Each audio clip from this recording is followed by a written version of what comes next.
In the second part of the lecture, I will be talking about in more detail how to use joint truth tables to determine whether sentences stand in the various semantic relations. So that is the notions of tautology, i.e. logical truth, or contradiction, i.e. logical falsity or contingency. These are semantic properties of single sentences. So as we saw in the last video, we just create a truth table for the single sentence and inspect the row for that sentence's main connective. But the other semantic notions that we've introduced are relations between multiple sentences. So for them, we have to compare multiple sentences at once. So we need something slightly more complicated than an individual truth table. We need a joint truth table. So here is some review of the semantic relations. First, there is entailment, which is the same as validity. So a collection of sentences, phi1 to phi-n, entails a sentence phi, which we write formally with the list of phi1 to phi-n and the double turnstile on the right-hand side. That entailment holds just in case every valuation that makes all of phi1 to phi-n true also makes phi true.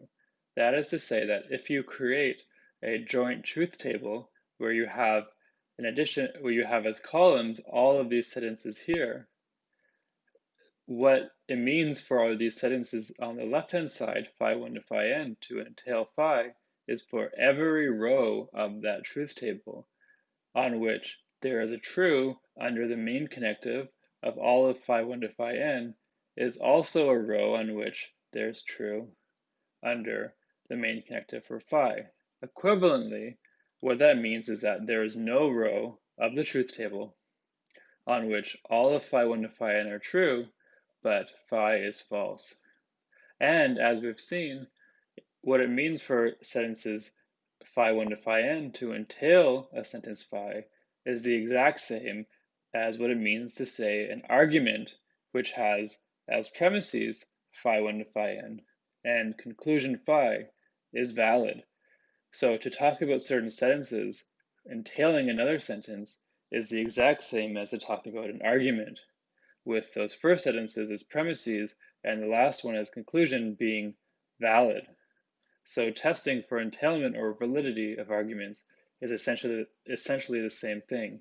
And what matters is that every row of the truth table on which all of the first sentences or the premises are true is also a row on which the final sentence, the one that's being entailed, is true.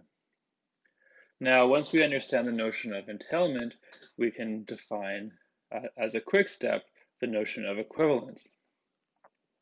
So two sentences, phi and psi, are equivalent, just in case both phi entails psi and psi entails phi. So what that means is that two sentences are equivalent when they entail each other. That is, in terms of truth tables, every row of the joint truth table for phi and psi is one in which phi and psi have the same truth value. So that is, when phi and psi are equivalent, they have the same truth value on every valuation. So that means that on every row of their joint truth table, phi and psi have the same truth value on the column under their main connective. So there's three more semantic relations. There's consistency, which is also we've been calling joint satisfiability, and sentences phi and psi are consistent just in case there's some valuation under which they're both true, or in terms of truth tables, two sentences are consistent when there's some row of their joint truth table on which they both have T under their main connective. Inconsistency is just the denial of consistency, and we've also been talking about joint unsatisfiability. When we turn to probability theory starting after the midterm, we'll see the same notion of inconsistency be talked about in terms of mutual exclusivity. Okay, so that is another word for this notion that is important that you should keep in the back of your mind. But what it means for two sentences to be inconsistent is for there to be no valuation under which they're both true. That is to say, in terms of truth tables, on every row of their joint truth table, there is an F under the main connective of both phi and psi. Now, finally, there is a notion of contradictoriness. And two sentences, phi and psi, are contradictory, just in case there's no valuation under which they have the same truth value. So with inconsistency, there can be no row on which they're both true. But with contradictoriness, there can be no row on which they're both true, and there also can be no row on which they're both false. So that is the review of the semantic relations that will concern us. So again, to determine these semantic relations between multiple sentences, we use joint truth tables. And as mentioned, a joint truth table is just like a regular truth table for individual sentences, like the ones we saw in the previous video, except that it contains additional main columns on the right for each sentence. So we just line up the additional sentences that we're creating a joint truth table for. So it's a very simple extension of the method that we saw explicitly for individual sentences. So here are some examples. Consider the following two sentences. We have on the one hand A and B and C, and then on the other hand we have A and B and C. So here we have three atomic sentences, A and B and C, that are conjoined, and the only difference is whether we first conjoin A and B and then conjoin that conjunction with C, or whether we first conjoin B and C and then conjoin that conjunction with A. So the difference here is how the parentheses are being used to disambiguate the complex sentence. And now we can wonder, for these different ways of disambiguating this complex sentence, whether they are ultimately equivalent. And here is the joint truth table for these sentences. And by inspecting it, we can answer our question of whether these two sentences are equivalent. So here on the left-hand side, we have listed out the atomic sentences. So A, B, and C. And then we have here written out all the possible combinations of truth values. So the way we can generate that is we start with C and we just alternate between true and false all the way down 8 times. And then we move to B and then do 2 truths and 2 false all the way down. And then we move to A and do 4 truths and 4 false. And then there, by following that method, we construct all the possible combinations. And then all that's left is we have to fill in the truth values for the rest of the sentence. And then once we've done that, we look at the main column for each sentence, and we see whether for each of these rows, the sentence, both sentences have the same truth value. That is the same truth value under the main column for the main connective of that sentence.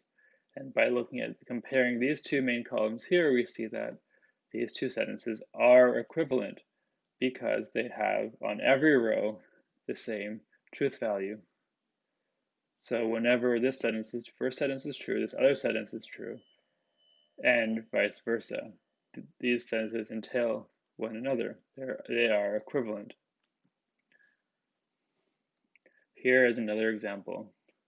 Here we have the sentence A and B or C, and we compare that with the sentence A and B or C. So this sentence is very similar. These two sentences are very similar to these two. except here, instead of having just simply conjunctions, we have a conjunction mixed with a disjunction. So if you imagine starting with just a sentence or hearing the sentence A and B or C, there are two ways to disambiguate that. We can either group together the A and B and then have a disjunction of the conjunction of A and B with C, which we have with this sentence, but with this use of the brackets. Or we can group together B or C and then have that as one conjunct with A.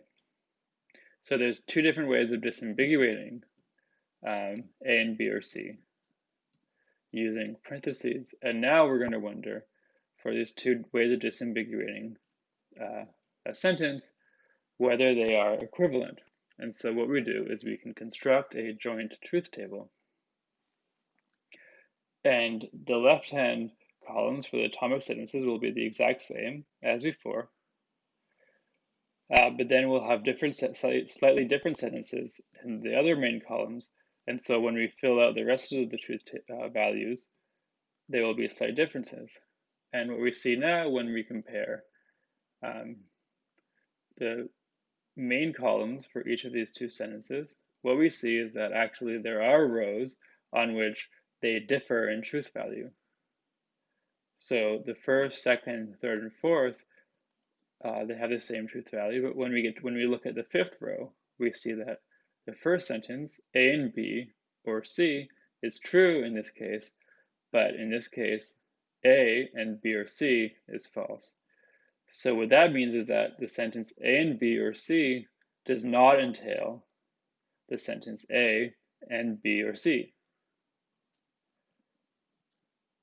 So therefore, they are not equivalent. It's possible for them to have different truth values. So on the fifth row, for instance, we have the case in which A is false and both B and C are true.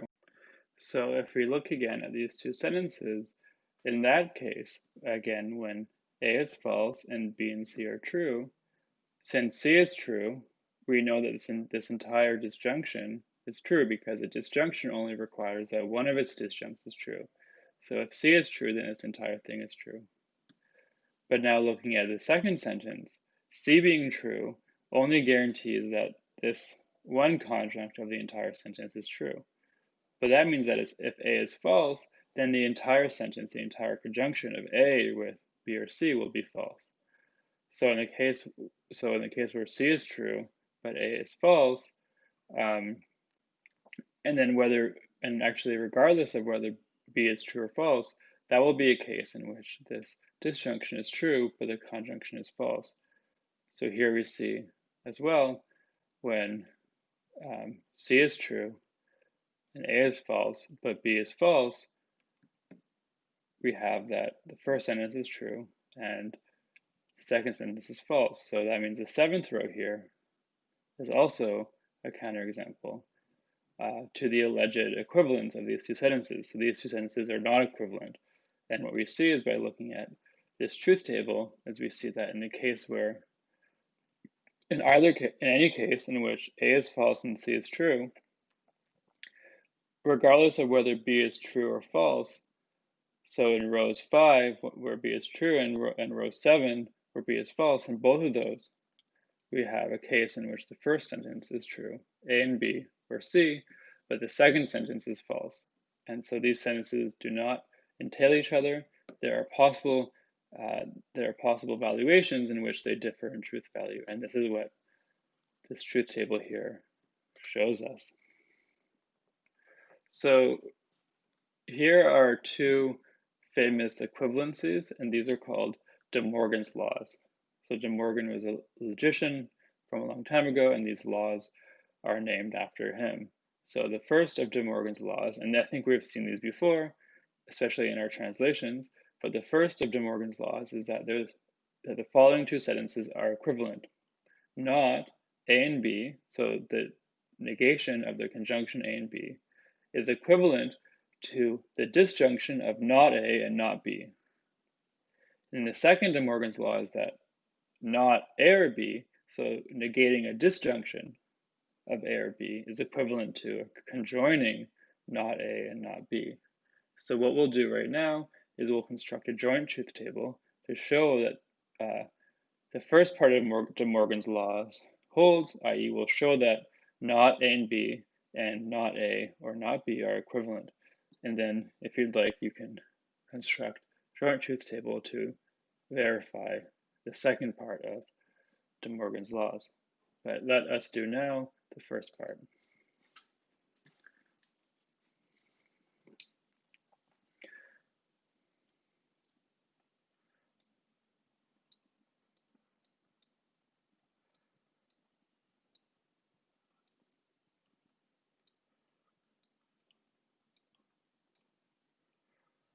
Okay, so these are the two sentences which we're concerned with, the negation of the conjunction of A and B and the disjunction of the negation of A and the negation of B.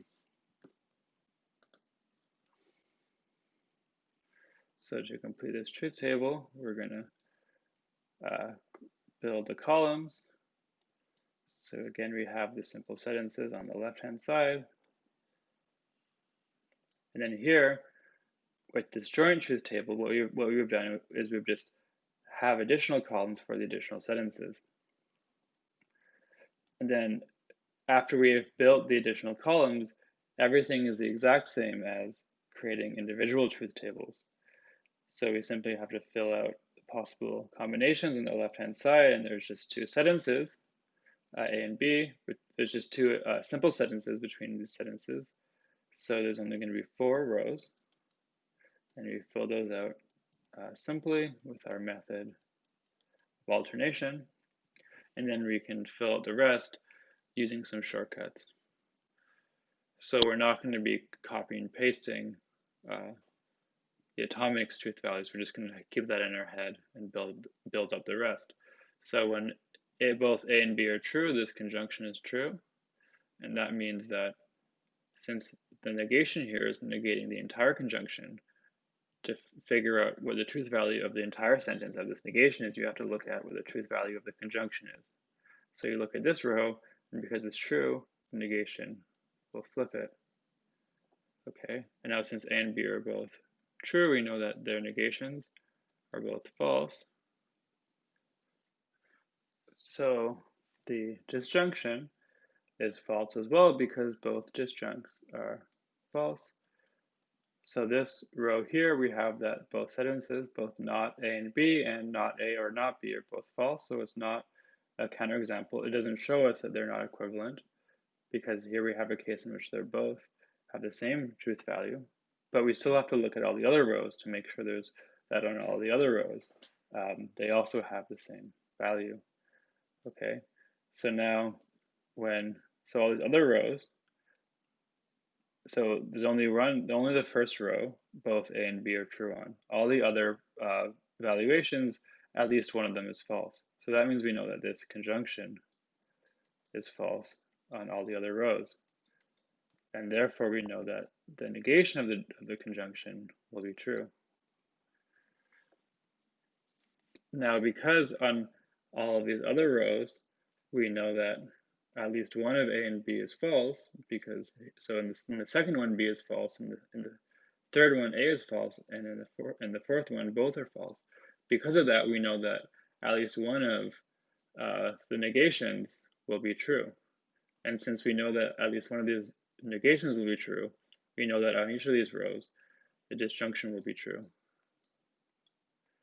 So now we see that by comparing the main columns for both of the sentences, so by comparing the column under the main connective of each sentence, we see that on each row there is the same truth value. So we see that these two sentences are equivalent. Another way of putting that is that we see that both these sentences entail each other, because on every row on which this one is true, which is the second, third, and fourth row, the other sentence is true. And also on every row in which this sentence is true, which is again the second, third, and fourth row, the first sentence is also true. So these two sentences entail each other. They are equivalent. So we've just shown this first part of De Morgan's law. And now what you can do is you can construct a similar truth table to show that these two sentences are equivalent. So now I'm going to work through an example of how to show validity for arguments, which is again, so let me try to unpack this. So here are two simple arguments. I'm going to work through the first one right now. So here we have an argument with two premises, P or Q. That's the first premise. The second premise is not Q, and the conclusion is P. Now, the question of whether this argument with these two premises and this conclusion is valid is the same question as whether these two sentences, P or Q and not Q, whether they entail P. So that, again, is the same question. To answer either of those questions, we have to construct a joint truth table for all three of these sentences, and then check that for every row under which both the premises, or these first two sentences, are true, is also a row in which the conclusion, P, is true. So that is how we answer the question of whether these two sentences entail this sentence or whether this argument is valid. So let us do that right now. So again, we have an argument with premise 1, P or Q, premise 2, not Q, and conclusion, P. So each of the premises of the conclusion get their own column.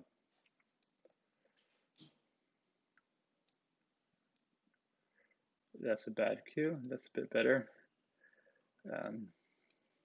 Okay, so you see here we have a joint truth table where we've given, pardon my very non-straight lines. Okay, so here we have a joint truth table for three sentences. So we give each of the sentences its own column. And then, as always, we list the atomic sentences P and Q on the left-hand side. And then, as always, we list out all the possible combinations of truth values by following our method of alternating less and less by moving from right to left. And then now what we're going to do is we're going to fill in everything else for the rest of the table. And then again, compare the main columns of the premises to the conclusion. And the conclusion here is just a single letter, so we're just going to have this one column here. Okay, so I'm going to transfer over the values for P into the conclusion just to make it easier for us to verify whether the entailment holds. Okay, now let's look at the first premise, P or Q. So the disjunction is true just in case at least one of the disjuncts is true. And in all of the rows except the last one, that is the case. Because in the last one you have both of them being false, but in all the other ones you have at least one being true. So this is how the truth value for this disjunction P or Q looks. Now with not Q, we just have to flip what Q is on each row.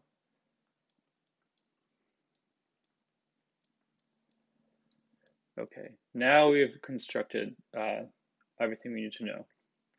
To test this, we've constructed the main columns for the premises, and we have the main column for the conclusion. So now what we do is we identify which rows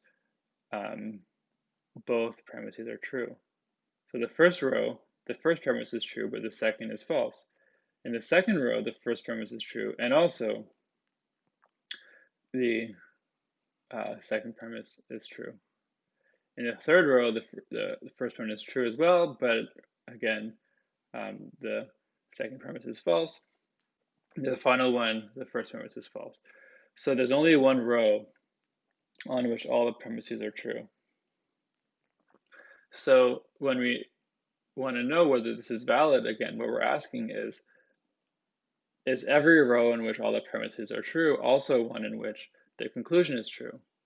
And so with our case here, what we're asking is, on this second row here, is the premise also true? And here we see that, yes, the premise is true. Sorry, the conclusion. What we're asking is, on the second row here, which is the one and only row for us on this truth table, in which both premises are true, is the conclusion also true? And the answer is that yes, it is. So we know that this argument is valid. The argument from P or Q and not Q to P is a valid argument. Or equivalently, we know that the sentences P or Q and not Q together entail P. So it doesn't matter that, for instance, there are some rows in which the conclusion is false. So on the last two rows, the conclusion is false. But that doesn't mean the argument is invalid, because on those rows in which P is false, at least one of the premises is also false. And again, all that matters for validity is that if the premises are true, then the conclusion is also true, which is to say that there's no row on which the premises are all true and the conclusion is false. And that is what we have shown here. So here's another example argument, which you can try creating a joint truth table for to see whether this one is similarly valid or whether it is invalid. Now, finally, as more practice, here are a bunch of pairs of sentences which you can create joint truth tables for to test whether they have the relations of consistency, inconsistency, or contradictoriness. And note also that for pairs of sentences, we can also ask, as we have above, whether they are equivalent. So to conclude this lecture, I will work through one of these. I'll look through this last one. So we have the two sentences, if P then Q, and then we have if P then not Q. So P leads to Q and P leads to not Q. Now we want to ask, for these two sentences, are they consistent, inconsistent, or contradictory? So let us go back to the other screen. So the two sentences that concern us are if P then Q, and then if P then not Q. So for the joint truth table, we just line the two sentences up above, and then we construct all the possible combinations of truth values.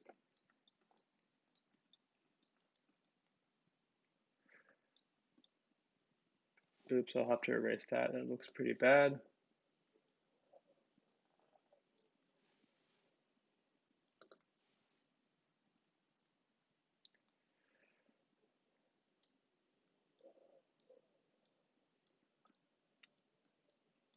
Okay, so we have, as always, when we have two atomic sentences, we have the case where they're both true, case where the first is true and the second false, case where the first false, the second true, and the case where they're both false. Now, looking at this first sentence, if P then Q, we recall that we have the weird meaning for the conditional, which is that this conditional is only false when the first part, the antecedent, is true, and the second part, the consequent, is false.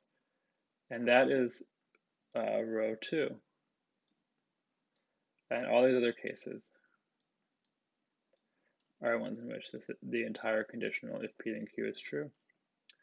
Now here we have the negation, so we have to flip what we have for Q. So we have false, true, false, true.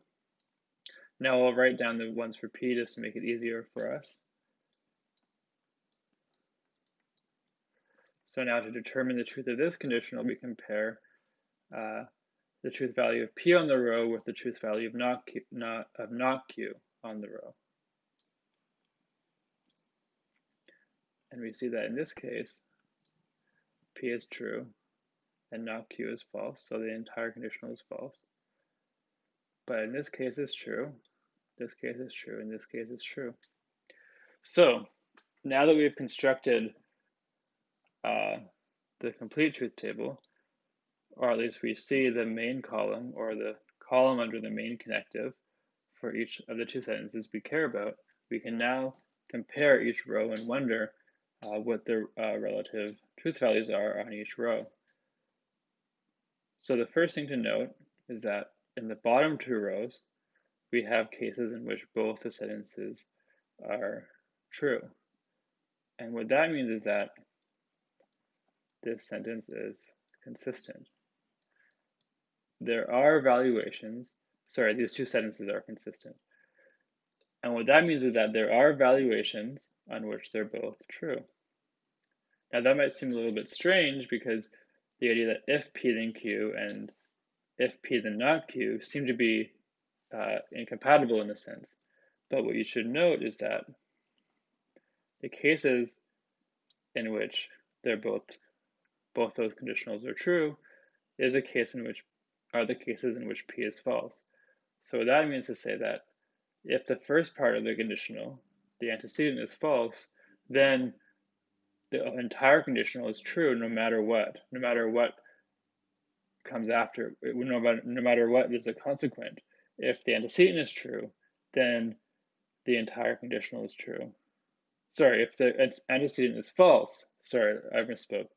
If the antecedent is false, in this case P, then no matter what the consequent is, the entire conditional is true. And so what that means is that if P is false, then it's true that P leads to Q and that P leads to not Q. Because if P is false, then P leads to anything. It doesn't matter the truth or falsity of what comes as a consequent. And so, and we see that in this truth table because we see that in further evaluations in which P is false, both if P then Q and if P then not Q are both true. And so what that means is that these two sentences are in fact consistent. So now, as further practice, here are some additional pairs of sentences which you can try creating joint truth tables for.